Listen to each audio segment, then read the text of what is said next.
자, 소상공인 정보 시스템에서 제가 캡처한 내용만 잠깐 해보면은요.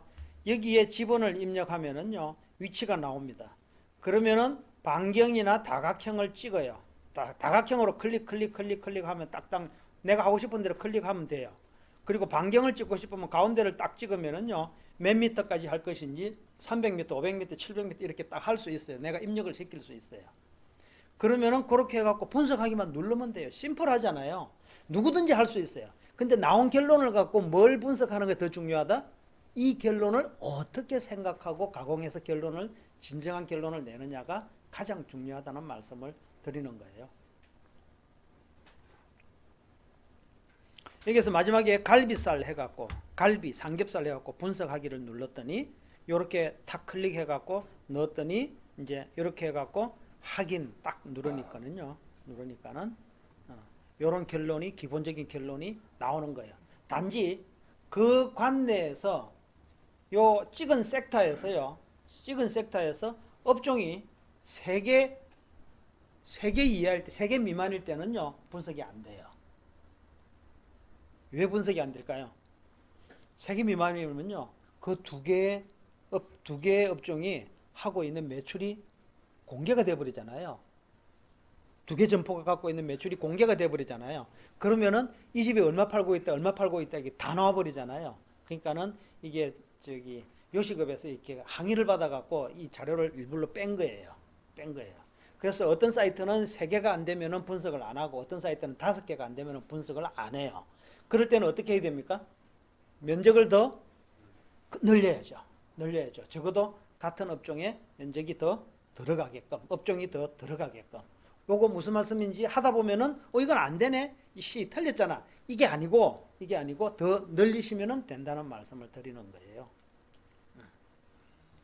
여기에 보면은 주거인구, 직장인구, 유동인구 이렇게 나오지 않습니까? 근데 이 유동인구의 성향이 안 나왔죠, 아직까지. 그죠? 유동인구의 성향은 나중에 아까 나이스 진위 데이터 있죠? 거기에서 유료로만 나오는 게 안타깝죠. 근데 투자를 하겠다면은요, 5만 원 쓰세요. 5천만 원짜리 1억, 2억짜리 몇 억짜리 하는데 5만 원이 아까워갖고 낙찰 받고 나서 써보니까 엉망으로 다 낙찰 받고 나서 쓰면은 늦잖아요, 이미. 그죠? 교대역을 이렇게 평가를 하면은요, 상권 여기에 우리 있는 곳을 이렇게 분석을 하면은 이제 1등급 상권이 나오는 거예요.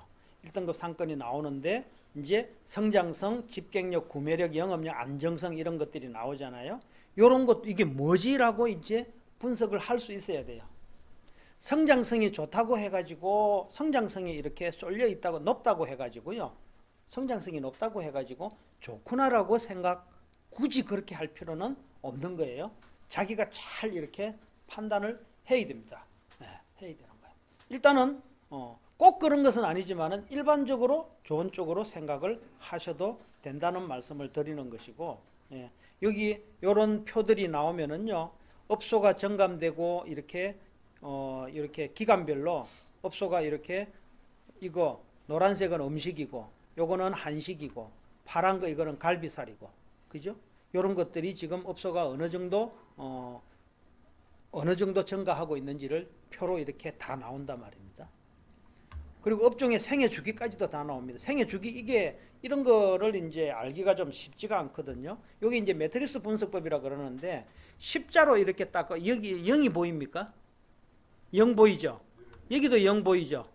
0 보이는데 요렇게 꺼 가지고요. 이게 1사분면, 2사분면, 3사분면, 4사분면 이렇게 찍어 가지고 매트릭스로 이렇게 분석하는 방법인데 뒤에 가면은 간단하게 분석할 수 있는 게 나옵니다.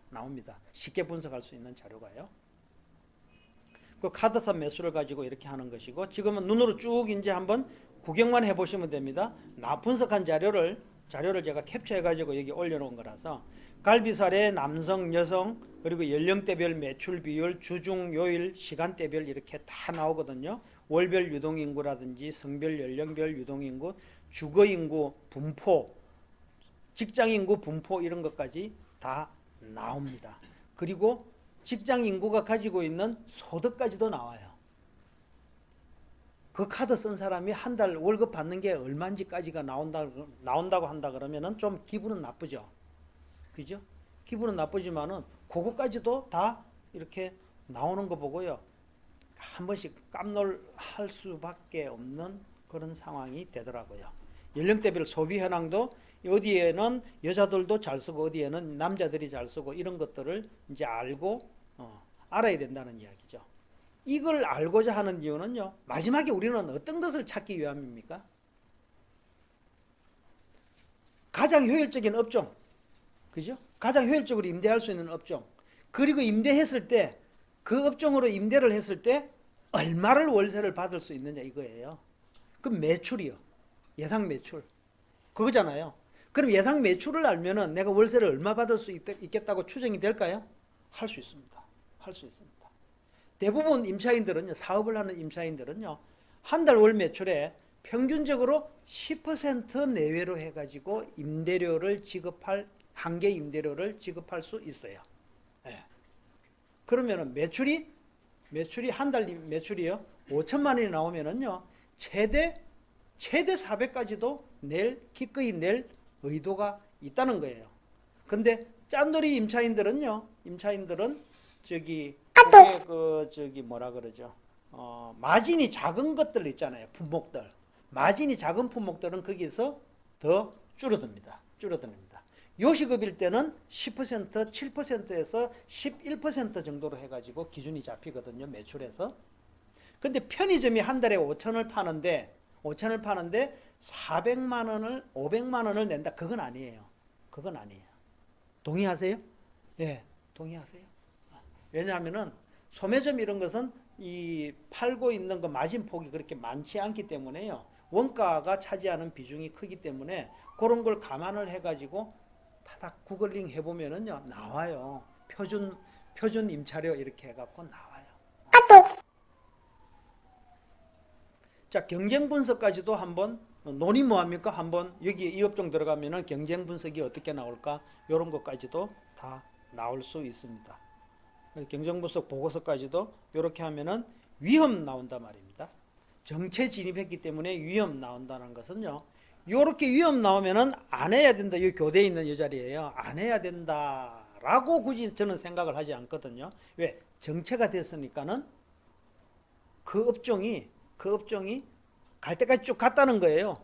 근데 진짜 매출이 좋아. 그러면은 한 개 더 업종이 더 들어간다고 해가지고요.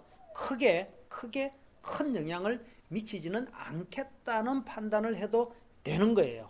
그래서 교대역 쪽에 요 상권을 제가 봤더니 고깃집이 계속 늘어나요. 정체 계속 갈비집을 했거든요. 지금 갈비 삼겹살을 했잖아요. 위험인데도 지난달에도 한 놈이 또 늘었더라고.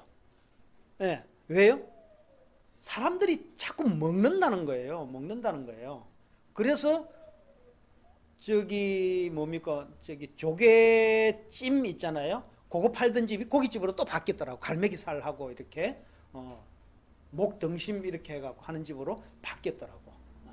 그래서 위험 등급이거든요. 여기 교대 쪽이 정체돼 가지고 그런데도 그런 업종이 바뀌는데 그 업종이 매출을 해보면은 여전히 매출이 잘 나오거든요.